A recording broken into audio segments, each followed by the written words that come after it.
11:11 p.m. In that operation, everyone had a role. A function assigned to them ahead of the job that they were expected to perform to the utmost perfection, otherwise they wouldn't have been picked for this delicate job. There were no jokes. No playing around. No mistakes. They rehearsed beforehand, running through situational drills and playthroughs, memorizing blueprints, layouts and terrain to the finer extents of detail, as provided by the spies planted within their target households. It was a cohesive unit of people, men and women of the highest caliber of professionalism, taking their roles as seriously as if they held the lives of their team in their hands, and in many ways this was a truly risky job. One wrong move, one slight slip up, and an alarm was triggered. The high-profile, politically powerful and socially wealthy nature of their targets promised that the entire country would fall on them like a furious anvil if a mistake was made along the way. So therefore, no mistakes were made. No greater team to rob a rich family's home than a tightly knit family such as the Whisper Group. The risk of letting their leader down if they failed helped bolster morale. Naruto narrowed his eyes at his people, 8 in number and all squatting down with him around a blueprint of the estate they were about to rob. His people looked at him, stone-faced in their attentiveness to his next gestures. "Check yourselves," he ordered, and they did so, confirming that their black gloves were properly on, their dark clothes were fitted fine, their ninja sandals were strapped tightly to their feet, and that their backpacks were loaded with their equipment. Nothing was sealed in order to reduce triggering any sensory alarms. They turned to their boss and nodded their heads once, confirming that they were ready. Just like with the others, get in, bind and gag, gather all the valuables, and get out. Leo, he tossed a thumb over his shoulder, pointing to the pink-eyed girl that was returning from her miniature mission of scouting the outer wall of the estate. "We'll be at the front with the carriage. 0 Chakra USEAGE, we carry everything out and load it onto the carriage. Let her worry about lifting the carriage back to the base." "Understood." They nodded. "No tagging the house. Don't even leave a scuff mark on the floor. If I find out you did, I'm taking that foot." He said that with certain finality, staring hard at each of the 7 with him and making sure to drive home his point by dragging his pointer finger across his right ankle. "No talking and no signing. No communicating at all. You all know what to do and how to do it. If there is a problem, then flag for my attention and I'll see what I can do." He then glared at them, emphasizing how important this point was. He didn't want any victim reporting about the tone of the robber. "Otherwise, don't talk to me." This was their second house that night, or rather their 7th major robbery in 3 days. There was a reason they hadn't been caught. Besides Naruto and Leo, who went on every robbery job for the past 3 days, the other 7 were a different set of thieves that were specifically prepped for the second house for that night.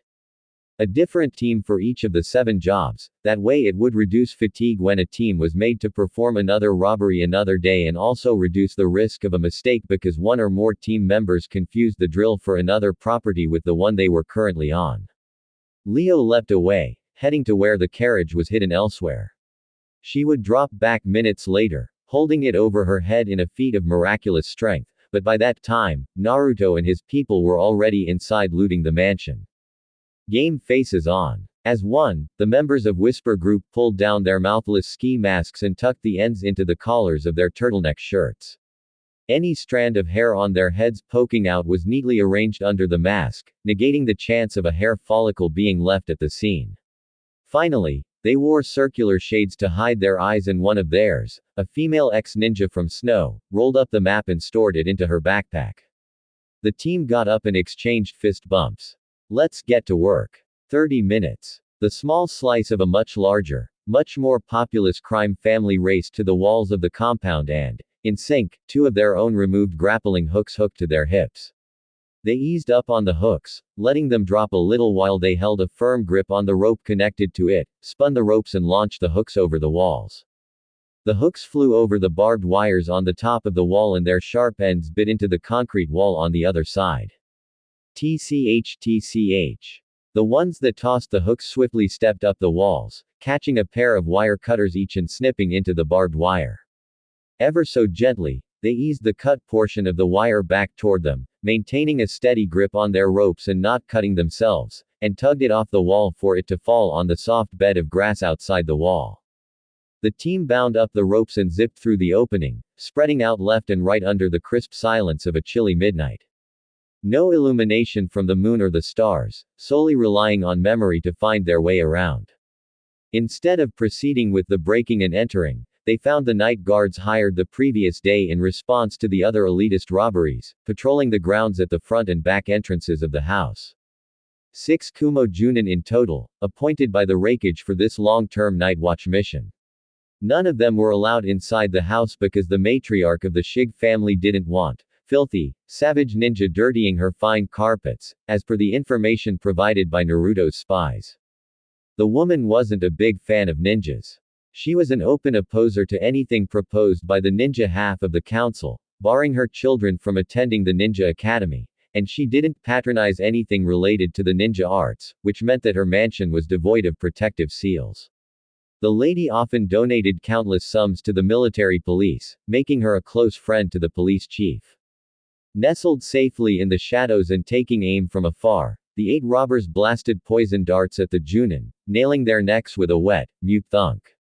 A moment of panicked confuse hit, followed by dry gurgling and messily reaching for their radios, though unable to because of a charged numbness reaching out of their chests to their fingers and feet, blooming not unlike rosebuds in the spring, and leaving an aftertaste of lilacs on their immobile tongues.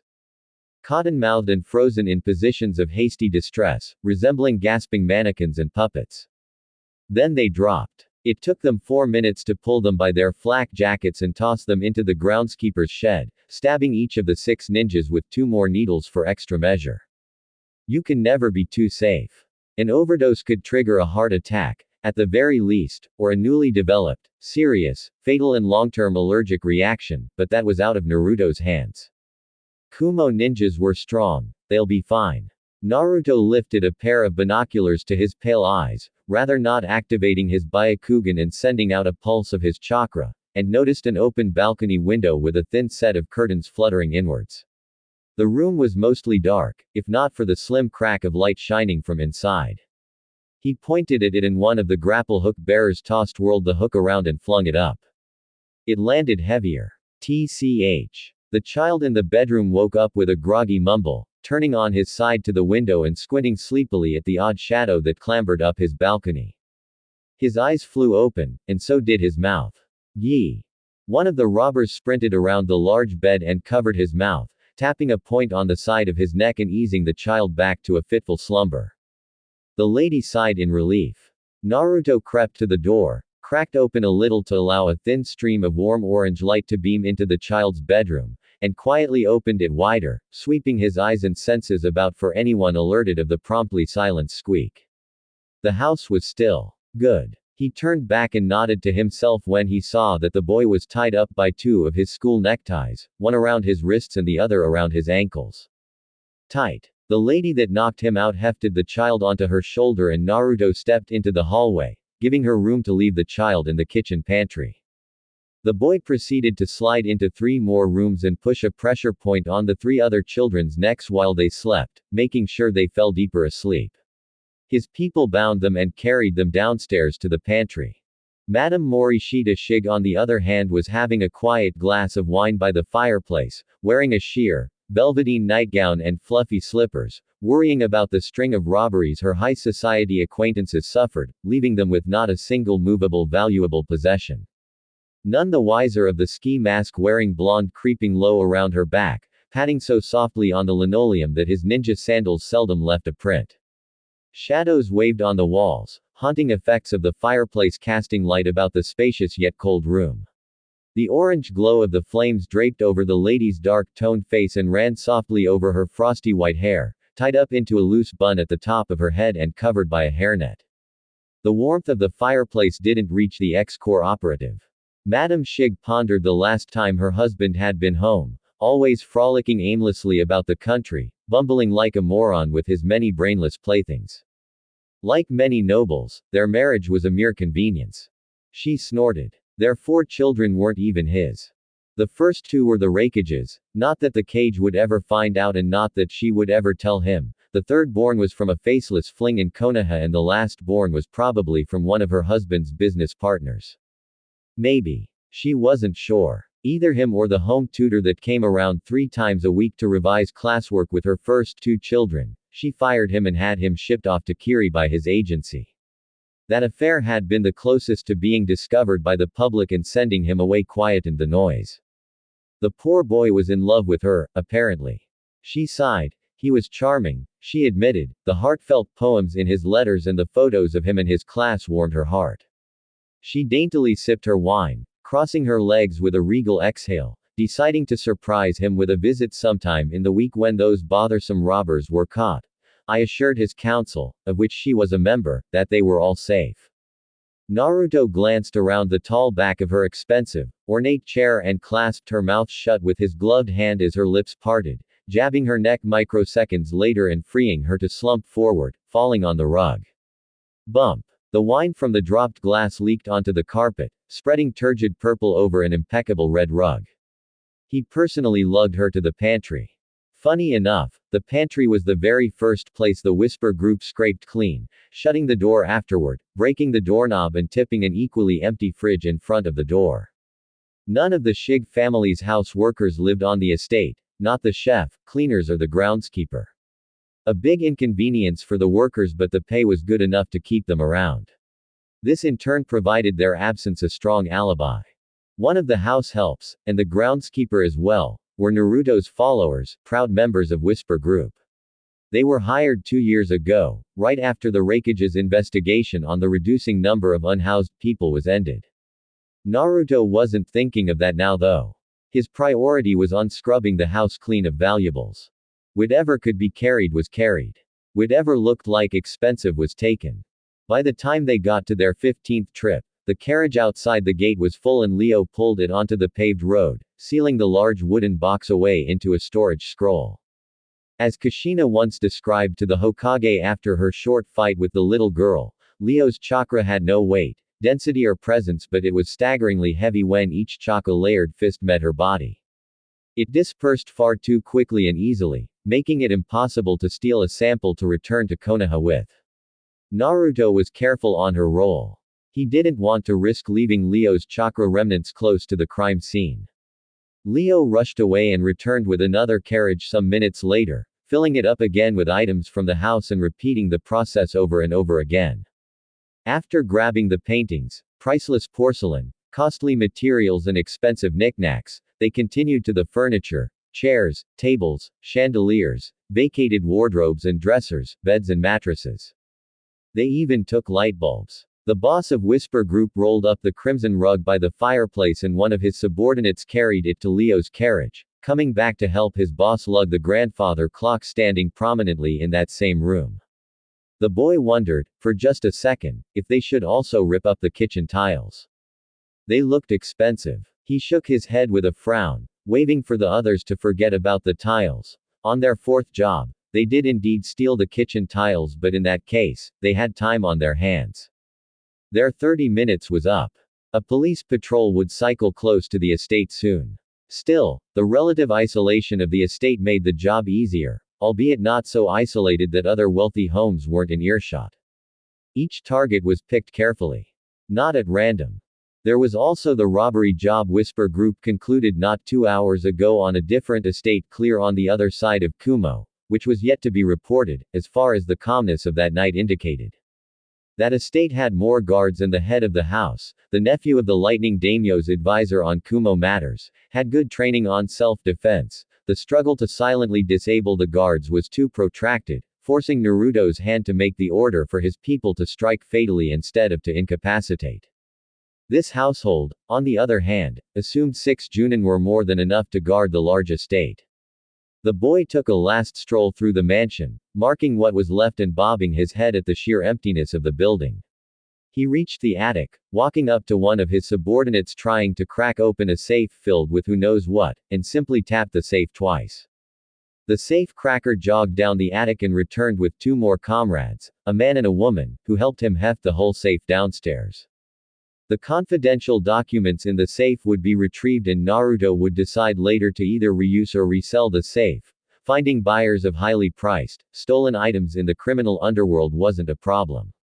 Not in the least. Gato was already showing interest in an oil painting of the nine-tailed fox devastating the Valley of End, a rare piece of artwork from the first Hokage's wife, Mito Uzumaki, purchased and transported to the Lightning Daimyo's palace, then finally gifted to an acquaintance as a show of sincerity. The wealthy aristocrats' whisper group stole the painting from would never own it again. Yes, probably, but not owned. It was going to be auctioned away during the coming months, as Naruto's group had a large haul to whittle down. Early bids were flying in. The invitees were already booking tables. The auction hall the bidding would take place was going to take place in the northernmost region of Snow Country, in a small town untouched by war and a productive recruitment ground for Whisper Group. An announcement was made to interested parties and those parties spread the word to other interested parties, sending waves of curiosity across the continent's black market. Black and white images showing samples of just a few items planned to be sold passed from one filthy hand to the other, leered at jealously, anxious to throw their bloodied money away and attain those treasures. The next week was scheduled for prospective buyers to travel to Snow themselves or send their proxies in their stead. And when that was done and everyone was comfortable, the auctions would commence. The boss of Whisper Group put himself in charge of security. No unconcerned person, ninja or samurai, was going to cause any trouble on his watch. Whisper Group were the talk of the underworld, and that auction announcement sent the black market into a frenzied buzz. That's good. Naruto was curious about what was in this attic safe though. Another safe was stashed in the lady's office and that had official village documents concerning council matters, copies of council meeting minutes, annual reports from the traders in Kumo and the like. The likely thing inside the attic safe were family-related documents, account statements and account information. Other households had safes. This was the first time the entire thing was being stolen instead of cracked open and emptied.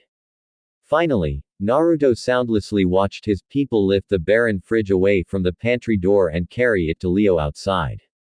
All the while, the Shig family, restrained and blindfolded, slept peacefully, yet to realize the full extent of the robbery until they were found by one of the housekeepers in the morning.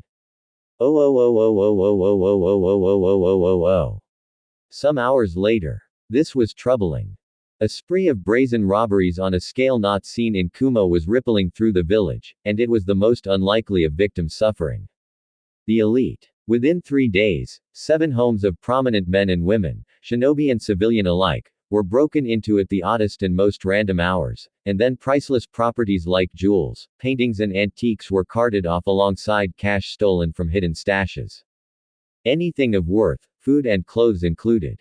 All the rooms were cleared out. All of them, even the master bedroom where the owners slept. It was a clinical operation that took no longer than half an hour, of which the home security team were silently incapacitated while the rich home owners were abruptly shaken awake and threatened to keep quiet or else. Only on one occasion were the robbery victims physically injured and tied up, and that was only in the case of a retired shinobi on the civilian half of the Kumo Council that woke up to the shuffling of feet outside his door, picking up his bow staff in spite of his wife's pleading for them to escape through the window, and was immediately whacked upside the head with his weapon, knocking his out. The police reports and victim statements were spread over the Raikage's desk, and the looming mountain of a man stared hard at the irksome sheets of paper with his fingers laced and bridged over mouth. He grunted, flicking his gaze to one report and picking it up with a deep rumble from his bare, thundering chest. Victims: Lady Morishita Shig, Akihito Shig, Tamamo Shig, Rami Shig, and Akuko Shig. At about 2,200 hours, the thieves scaled the fence and cut through the barbed wire on the western wall of the estate. Night guards were neutralized, poisoned needles to vital points, neck. Rounded up and dumped in a pile at the back of the house in the groundskeeper's quarters. Alive and recuperating at the hospital. Awaiting statements and poison analysis. They then subsequently climbed the walls to the 3rd floor using grapple hooks identified from the markings on the roof. The thieves broke the window of the oldest son of Madame Morishita Shig, 14, and restrained him, doing so to the other occupants of the house. Wheel tracks at the front of entrance gate to indicate a cart, but no hoof prints were found to indicate it was horse-drawn. Wheel tracks end 5 meters going away from the gate and disappears once they reach the road. Unexplainable. Thieves made sure not to use chakra. Thieves wore dark clothes and ski masks, seldom speaking and going about the robbery without notable communication, as if they already had a layout of the household beforehand and performed their individual functions as dictated in whatever plan they came up with ahead of the robbery. Akihito Shig confirms this description, although he isn't sure as he was knocked out soon after seeing them climb into his bedroom window. This correlates with the report from the other robbery victims, confirming that the crime was performed by the same people. It is unexplainable how they coordinate these crimes on the houses of 7 high-security targets during the span of 3 days without losing composure. Performance-enhancing drugs. Victims were herded into kitchen pantry, tied and blindfolded. No fingerprints were found. A housekeeper, Precious Sakarenko, found Madame Morishita Shig and her children the next day and alerted the groundskeeper, Toru Wakono, who in turn called for the police. See next page for Ms. Sakarenko and Mr. Wakono's statements. I dropped the police report and rubbed his brow. Everything of value was taken from those 7 esteemed households, documents and account statements too. Gone. The thieves disappeared as easily as they appeared, leaving the victims penniless and scrambling to contact their accountants to salvage their accounts before the thieves got to it. I didn't care for the state of their wealth, they could do with being taken down a few hundred pegs. No. He cared more for the documents stolen from those homes. Not only was a member of his council robbed blind of all his possessions, but 4 of the other victim households were from the Lightning Daimyo's council and the other 2 had strong political ties with said daimyo. It was a national emergency. The Lightning Daimyo's letter sat on the far corner of Ai's desk, crackling hot white with the Royal Lightning seal and waiting, ever patient, for the Raikage to read it. The white-haired Kage knew without reading it that the daimyo was losing his patience. Soon, ninjas and samurai from the daimyo's court would troop into Kumo and demand they shake down the village for answers. Long before that point was reached, I would remind his daimyo that though Kumo was in Lightning Country, neither he nor his village owed them anything. Unlike Konoha, which was formed by the Fire Lord allocating land to the Uchiha, Senju and Hyuga clans, Kumo existed before the country and played a role in the daimyo's lineage ruling the land. I didn't need to be told that the series of high-profile robberies was a blazing red flag that needed to be brought down. It didn't help that he had no leads. Nothing to follow. Naturally, the helps were the initial suspects, but although the housekeeper, groundskeeper and chef were good friends outside of work, they didn't have any exceptional ninja or samurai friends, acquaintances. Their network of friends reach as far as other low-income civilians and family members, extended and otherwise. They were under constant surveillance. This crime was too organized to be any of the rough street gangs running about the red light district. None of the thugs sneakily selling copper pot had enough usable brain cells to plan such a heist. Speaking of copper pota, some days ago, Kumo's military police discovered that the streets were inexplicably devoid of the foul drug. The copper pot gang were nowhere to be found, run out of the village and later on tracked down somewhere outside the Lightning capital by Ai's shinobi. Copper pot kept the less fortunate dregs of the society under control, blissfully dulling their senses to the point of an unresponsive catatonic state. Then there were suddenly less buyers of copper pot, about 2 years ago. So also did the number of homeless people and street children drastically fall, almost vanishing completely off the streets and relocated elsewhere to rebuild their lives. As long as they weren't causing trouble, I surmised. He didn't dig any further. Violent crimes were down and petty thefts were controllable, so why poke at something good? The copper pot gang found less and less customers, and the police were made to intervene when the gang started to become rowdy. Now the copper pot gang had fled Kumo in all their numbers. Interrogations concerning their migration brought forward 2 cryptic words.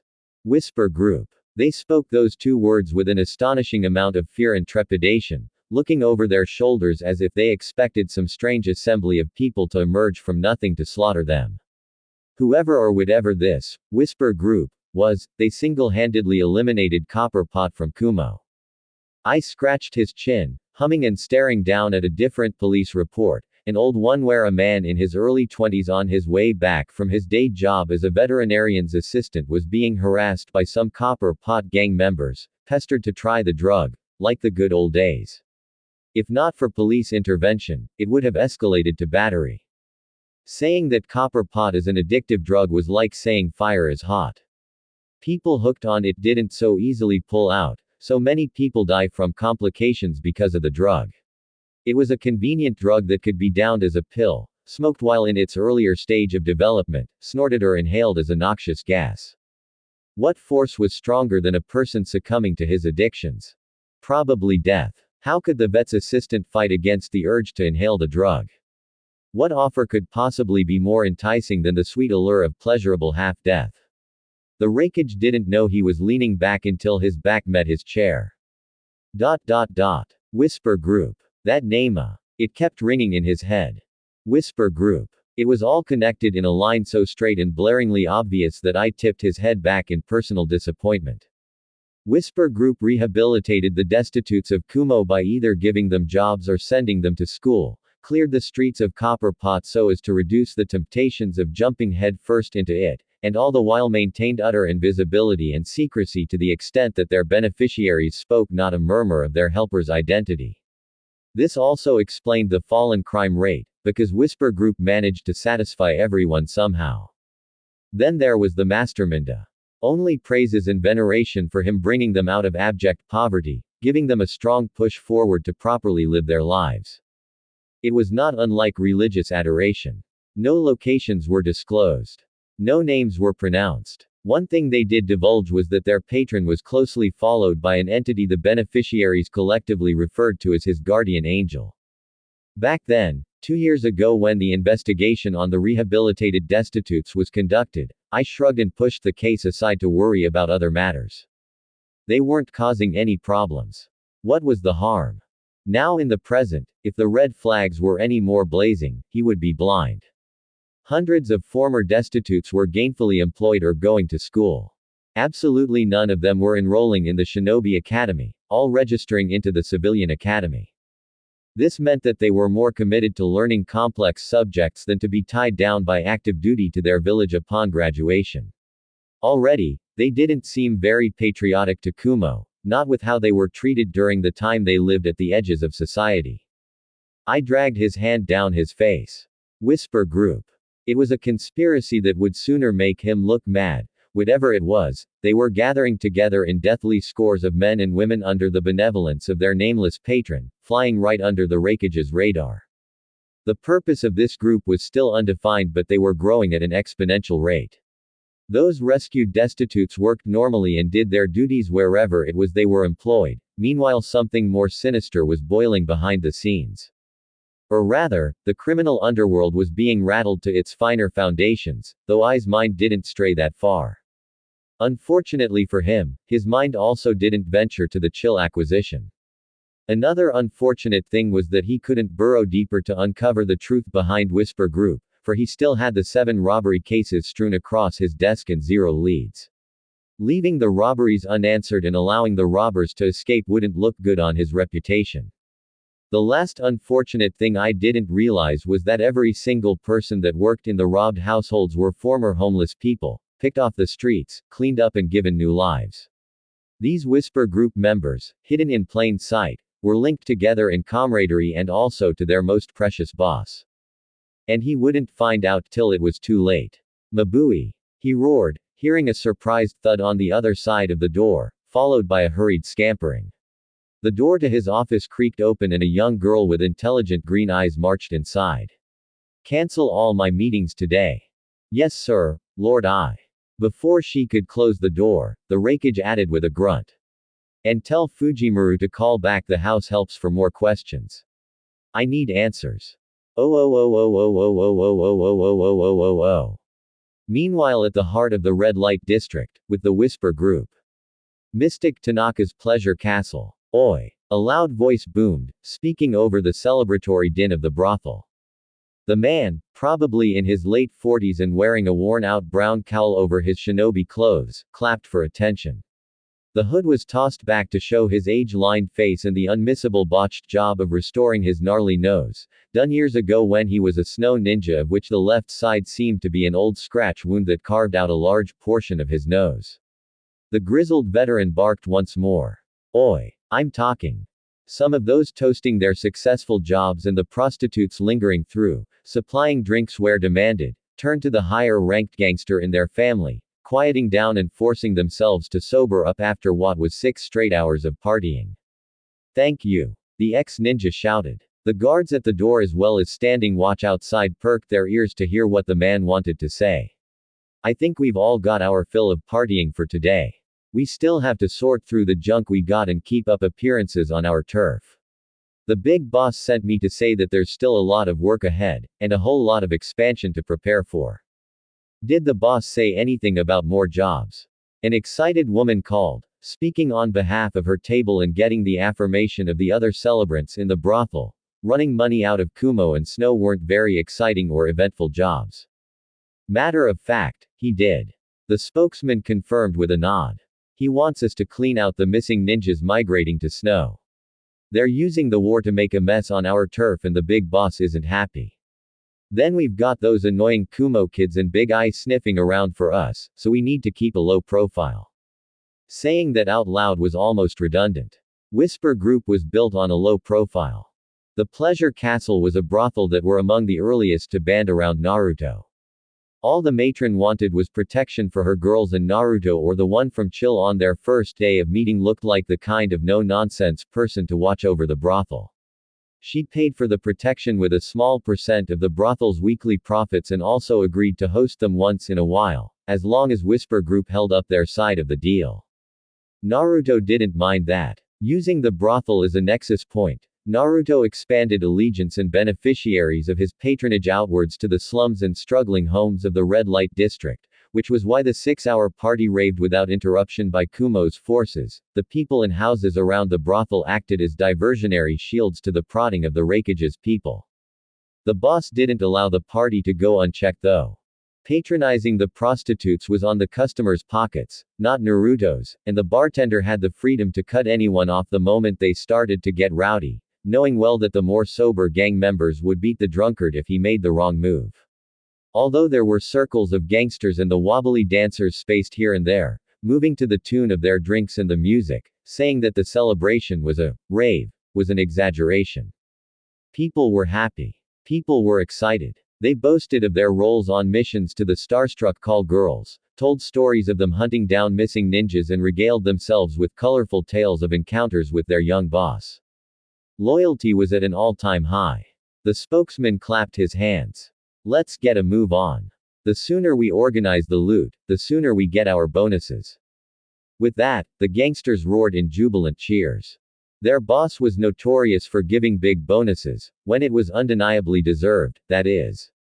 All of Kumo was Whisper Group turf, adding as well the northern, eastern, southern and a few spotty places in the central regions of Snow Country were also classified as territories under Naruto's watchful gaze, primarily protecting the forgotten people considered to be the dregs of society and also those families in desperate need of financial intervention. Western Snow Country was being troublesome. Patrolling their turf and ensuring the war between Konoha and Iwa, and their allies, didn't harm those in their care was the priority of the rapidly growing crime family. Upstairs, Naruto closed a compiled binder of the items accounted for from their 4th robbery job, the latest compilation of stolen items. The items from the 5th to 7th job were still being sorted and documented.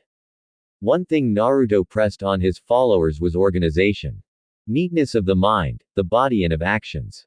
Everything they did was sorted clearly, cleanly and legibly, such as the thick binders of stolen items contained black and white pictures of each item, the condition they were in, and the estimated market value. The last part could be altered depending on the reaction of those willing to bid on the item. This level of detailed neatness realized the problem of a paper trail, a problem Naruto didn't yet have a solution. The boy groaned tiredly and rubbed his eyes, running his hands down his face till they settled on the collar of his dark, rankless shinobi vest. His head was tipped back and his blaringly pale eyes focused on the velvet redness of the ceiling. He was still in the dark, long-sleeved turtleneck and similarly toned pants, gloves and ninja sandals, the non-official uniform of his merry gang when they were on not-so-legal jobs, albeit the ski mask had been set down on the desk. The boy wore a black-colored, rankless flak jacket tossed over his torso. It had no outer pockets, but it was a piece of clothing Naruto liked wearing. If not for his yellow hair and pearly white, moonish eyes, Naruto would have looked like a figment of the night. A mirage in the darkness. The madam of the brothel, often called the matron, gave him free rein of her private quarters. The place was a quaint little master bedroom repurposed into her sleeping quarters and an office. There wasn't much paperwork when it came to handling prostitutes. The matron just liked reading and feeling important, which explained the desk and the reading light close to her bed. The room had one window on the other side of the room from the door, adjacent to the desk. It was open, giving the room a natural coolness, though the mosquito net panel on the other side of the window was rightly sealed shut for obvious reasons. Naruto eyed the burglary-proof bars, the last layer of protection from the elements. Those old, rusted iron bars were a common fixture on the windows of the brothel. It was a security measure to keep the girls at ease instead of intimidate them. It wasn't news that people try to break into brothels. The boy felt like a prisoner. He felt like a spectacle. He wrinkled his nose. In a way, he was. His Byakugan then strayed to the fluorescent, shining clear light to every corner of the room, and his jaw subtly clenched, suddenly agitated. It was a familiar feeling of dread. Not for himself but for Kakashi. It spiked up abruptly when the Hatake was either in perilous danger or heading towards a certain demise. It was less about predicting the future and more like a gut feeling. Naruto's gut feeling, at least with Kakashi, was always right, and in the 13 years he had known Kakashi, this amount of stomach-twisting fear hit him only once before. And the end result of was Tsukumo Hatake dying. The hairs on his neck stood up. His ears twitched. His body trembled. He needed to go. He needed to go. He needed. The blonde snapped up, toppling his chair back. It quietly bounced on the thick carpeted floor, sounding like a muted bump. The little girl dozing off on a futon, grasping a protein bar in one hand and drooling a little, blinked awake, leaping off the floor bed with a wobbly spring. Woo. Where are you going? What are we doing? Another job. Is it another job? She yawned and tossed two aimless punches in front of her, shadow boxing the air and rolling her shoulders, not so swiftly hiding the hazy film of drowsiness in her waning pink eyes. I'm ready. Let's do this. Let's go. The frazzled boy turned to her, studying her for a moment with an empty gaze, until his hands came up and gently pulled her beanie down over her ears, cupping her reddened cheeks and half smiling. Leo was a strong girl. For the past 3 days in the last 7 jobs, she was quite literally the workhorse of the group, drawing the carriage of stolen goods away and sealing them once it was a safe distance, returning soon after with an empty carriage and repeating an uncountable number of times. She didn't get much rest between jobs, and Naruto's vacant eyes drooped when he spotted the shadows in his friend's eyes, the weary slump of her shoulders despite her efforts to square her posture, and the pallid tone of her fair skin. Leo was strong. Though she didn't put much resistance when the boy slowly lowered her back to the futon on her side, encouraging her by pressing down on her shoulders. The bed all but forgotten. Sir. His hands gripped a blanket and draped it over her, kneeling by her and sitting back on his heels. Her bleary eyes stayed up on him, tucking a hand under her head and searching for the depth of kindness she knew her master held for her, shaded under an impenetrable pain of emotionlessness. What's wrong? The voiceless child smiled, a tiny expression of sincere warmness. He signed with his one free hand. Be right back. Oh. While that was happening, I was hoping you'd spare us some of your root. Maybe 1 or 2 core so we can, win this war. Your hope is misplaced, boy. My operatives are currently indisposed. I don't think you understand how careless you're looking. Konoha will fall if this plan doesn't work, and your ninjas are indisposed. Do not worry about if your grand idea fails, boy. I have contingencies, one so crucial I doubt you would be able to comprehend them. Now's not the time to run your mouth. We need as much help as we can get. All our manpower has gone to drawing out the Iwa ninjas into Fire Country. The people left to actually blow up the bridge are my students.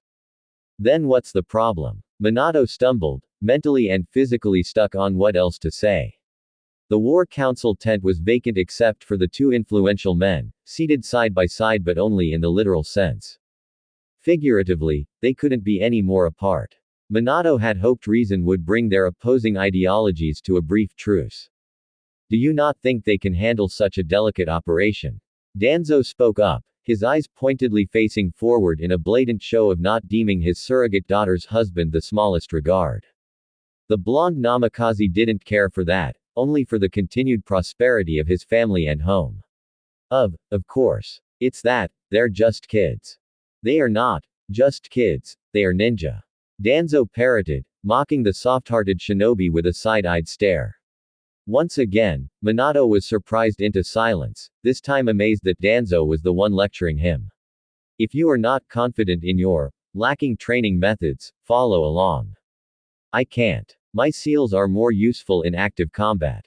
Infiltration, in the blonde's case, was simple. Even without his tri-pronged kunai. It all came back to his presence being essential in supporting the forces drawing Iwa into Fire Country. He wasn't leading any of the 5 units, they were for Jiraiya, Orochimaru, Tsunade, Kushina and Fugaku to command. Minato was going to fall under Tsunade of the Sannin as background support for her medical expertise. Tsunade's already mobilized me. If you do not trust the Hitaki and his teammates, and you are unwilling to go with them, then I have nothing else to say to you. How you managed to convince Hiruzen on this your plan is beyond me. Danzo didn't feel the need to enlighten Minato on how a rotation of 20 of his corps were permanently stationed around their master in case Naruto decided to use the war to attack him, and the remaining were on the field. The war hawk stood, shooting a look to the chair at the head of the rectangular table, where the Hokage ceremonially sat. The unoccupied space glared back at him. Silent. You will fail. And Konoha will burn.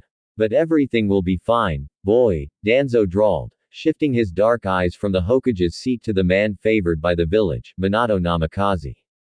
Because I will rebuild Konoha from the molten ash. Minato frowned. Done speaking his mind and outlining his stance in the matter, Danzo left the tent. The Namikaze would rather die than let that happen. Danzo Shimura had a severely warped hero complex. And in truth, Minato wasn't that different, it was merely the paths they followed for the sake of Konoha that set them apart. This was a reality both men didn't know. Now that Danzo didn't want to help save Konoha, Minato had no other option but to call in a favor. He whipped out a Hiruzen kunai from inside his flame-designed white haori and held the grip in his left hand, nearly at arm's length from his chest and pointing the tip upwards. With an inaudible crack, he bolted chakra into the seal and brought his left hand close to the blade, flicking the flat side twice. Ping! Ping! A thin message sent far and wide to the dozens of loose Hiruzen kunai hidden from detection, and also to those blades in the possession of people. 2 kunai to be specific. Kushina had one and Naruto had the other.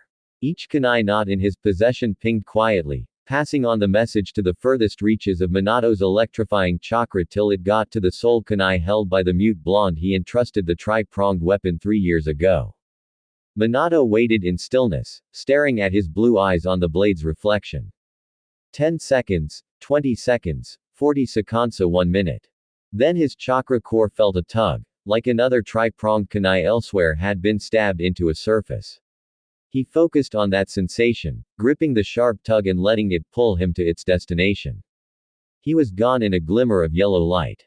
On the other side of the space-time ninjutsu, Naruto quirked an eyebrow at the older blonde, who observed the simplistic setting of the matron's sleeping quarters.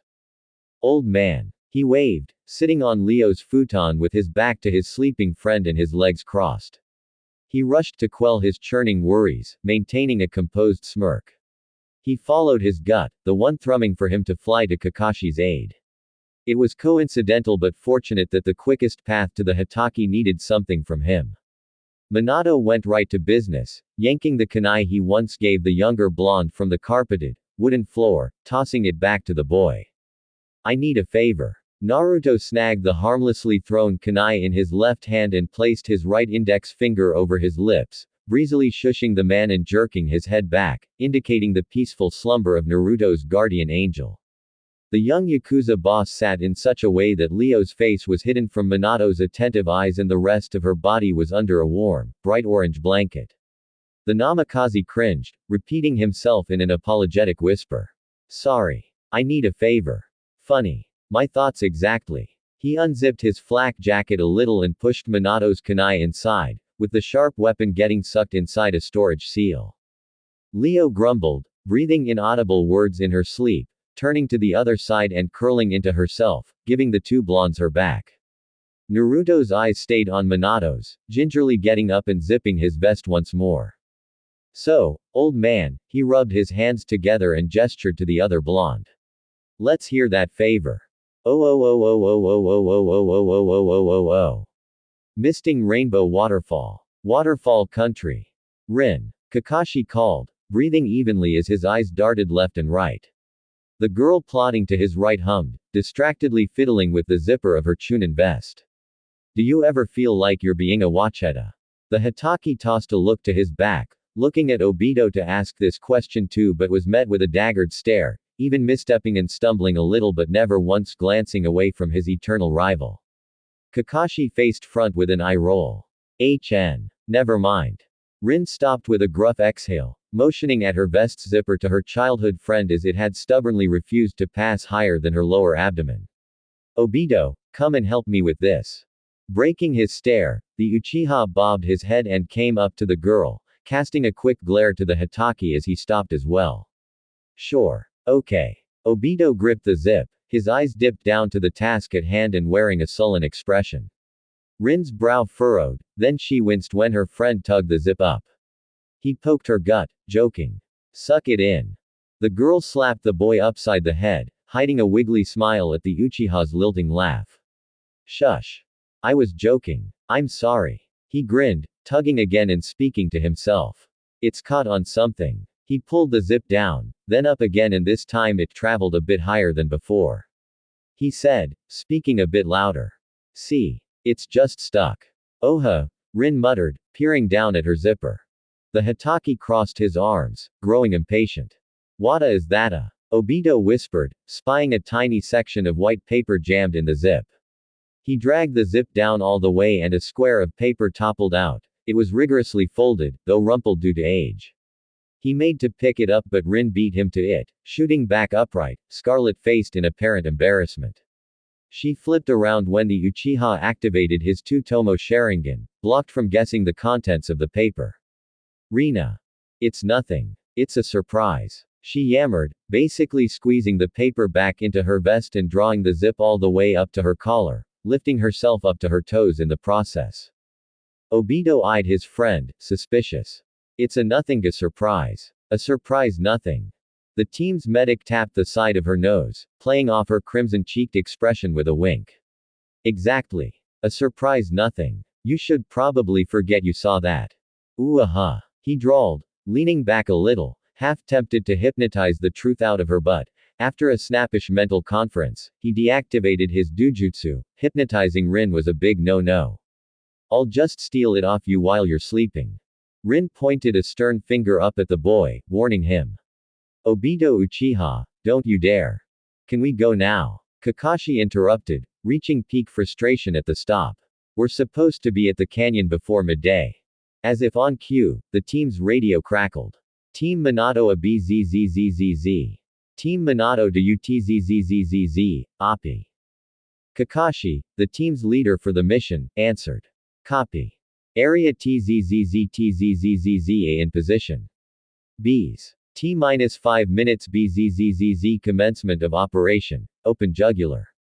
Obito flinched at the mission's designated name, appropriately speaking without speaking what the operation entailed. Get boss positions. Over.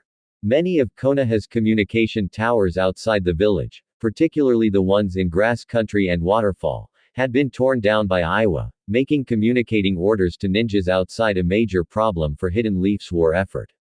The area of waterfall country they were in, Misting Rainbow Waterfall, was a newly scouted out entryway to Canopy Canyon. Already, the trio could hear the violent crashing of the water tumbling down from the miles-high waterfall. They carefully stalked from the forest, following Obito's lead when the Uchiha gave them the clear that no other human soul but them was in a quarter-mile radius. The rainbow the waterfall was named after formed a misty halo at the top of the pouring water. They squinted up at it, slack-jawed by how small and powerless the waterfall made them feel, forced to listen to the overpowering symphony of water crashing to the bottom and cascading down the river to who knows where. Kakashi shook himself out of his amazement, nearing the river a little and looking upstream to the waterfall, patting Obito's shoulder and pointing to where he was looking. The Uchiha's Sharingan blinked on, and he nodded. Yup. There's a tunnel in there. Where the water met the river, was a cave and winding onward was a slim tunnel. An unbearably tight squeeze for an adult but just slim enough for 3 teenagers to hardly shuffle through.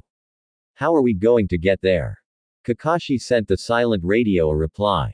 In position. Awaiting further orders. Over. Copy. Kakashi. Obito called. How are we getting in there?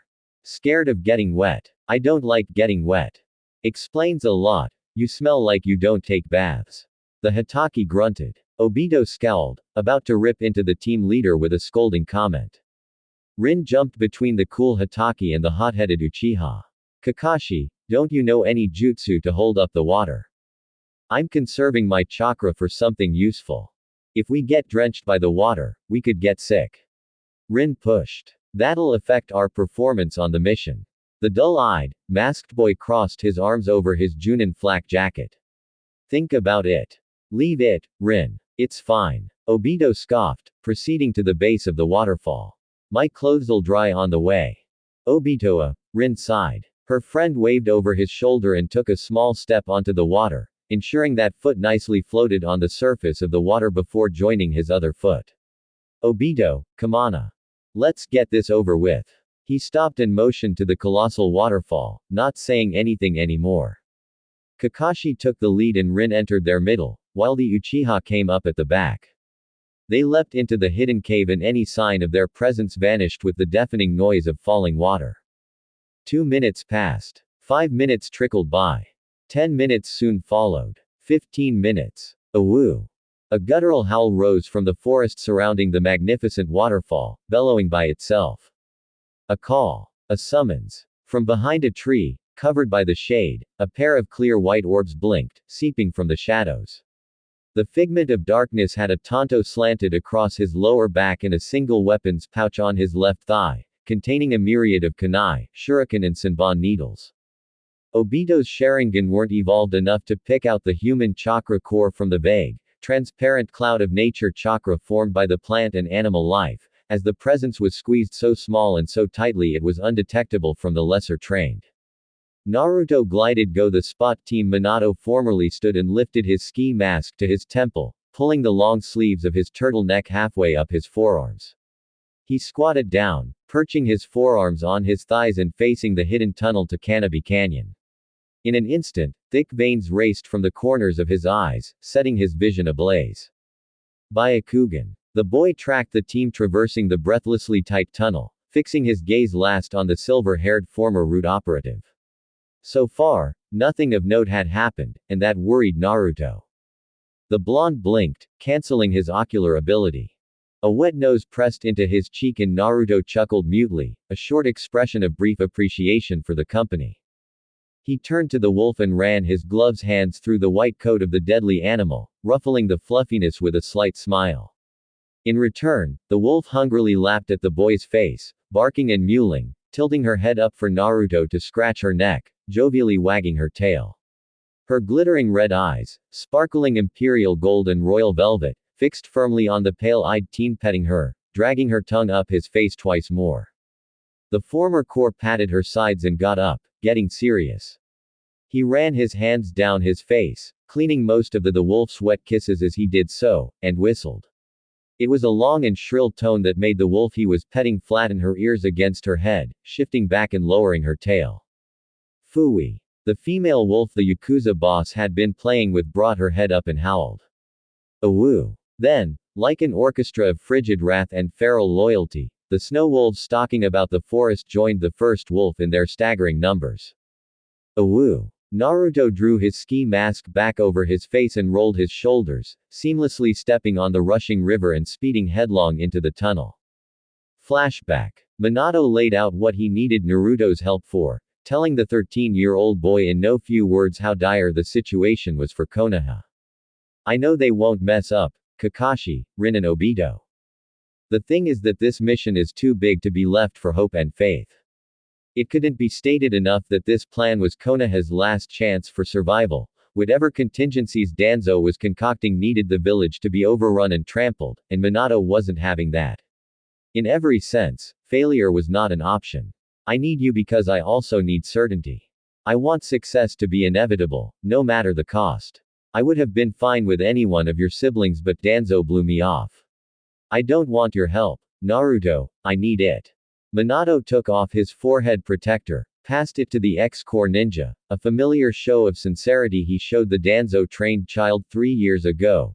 This wasn't Minato Namikaze, Junin shinobi of Konoha, once-in-a-lifetime genius, and prospective 4th Hokage of the Hidden Leaf. But Minato Namikaze, orphan, student, teacher, and husband. I swear on the love I have for my wife, the love I have for my family and the love I have for my home, do this for me and I'll owe you more than one. How could Naruto pass up such an offer? Naruto accepted, and although Minato was sure the younger blonde would cash in his favors in the near future, his opinion of the ex-core operative skyrocketed. Flashback end. Minato needed a shadow and fortunately for the man, Naruto just so happened to be exactly that. He shadowed the team as they made their way to cut open Iwa's jugular. Still, imminent peril and unavoidable death awaited them in Canopy Canyon. Author's note. Next time on Whisper Group. Core Operative 1 shook her dozing brother, trying to wake him up. Sandy, get up. Master's calling us. The Uchiha rolled onto his other side, smiling wistfully at the sugary dream he was having. His brow twitched when a gooey marshmallow sandwich rippled inwards, turning into his baby sister's talking head. Sandy, get up already. The napping child's eyes burst open and his Mangekyo Sharingan twisted hotly in their sockets. He grated, glaring a hole through his overexcited baby sister. What? We found Big Bro. Big Bro. Which one? We've got like 50. 9. The girl squeaked, vibrating on the spot so vigorously her medicated, wire-rimmed glasses nearly left her face. The oversized storage scroll on her back rattled, mirroring her exuberance. Immediately, the sleep cleared out of the Uchiha's foggy mind. His eternally activated Sharingan wound to a halt, then beginning to spiral backwards, anti-clockwise, whirling in mounting happiness. Sandy, we found 9. Oh. You've got that Kumo stink all over you but you still reek of Konoha, Hitaki shit. Kisame grated, gnashing his teeth and sweeping around in a full circle. Samahata sniffed the air, twitching in impatient agitation, searching for the one that had gotten its handler so frazzled. All you do is Runa, all you do is Hydia. Come on out, brat. He remembered the brain-splitting headache he got on waking up the next day after the blood-soaked blonde had knocked him out, made worse by the shark teen being trapped neck-deep in the ground. His grudge against the Tsukumo Hitaki lookalike ran deeper than the rivers of hell. The Kiri Junin snapped to his right and his jaw clenched, the knuckles of his unarmed hand popped. 2 pale lavender eyes hovered on the right side of a boulder, bodiless. Vacant. Like spotlights beaming onto the shark teen's soul, those eyes blinked closed and open again, punctuating the long sigh floating to Kisami's hearing. Really? Now. Of all times, now. Literally and figuratively, Kisame was in his way. And given the altercations that had taken place and the current state of the mission, Naruto was far too annoyed to humor the shark teen with a fair execution. 2 seconds had passed in utter stillness and Kisami's last nerve snapped, bellowing. Come on. Let's end this. Here an N. Genjutsu wasn't working. Her will was too strong. Tell us what you know. A hollow ringing sang in Obito's head as his eardrums burst and his head snapped to the side. He vaguely saw Kakashi yell something frantic, a curse maybe, diving without a second thought and reaching his hand over the edge of the inky crevice, catching his teammate by the shirt. Obito's eyes dimmed. The masked boy ground his teeth, lying flat on his stomach and gearing all the muscles in his arm to keep his teammate from falling to certain doom. Not before he took back all he said. Not before he apologized. Obito wasn't breathing. Yarg. Obito, wake up. Kakashi wailed, feeling his grip weaken and the Uchiha's shirt started slipping from his fingers. No, no, no, no, no, no. Rippa. The shirt tore instead and Obito fell. No.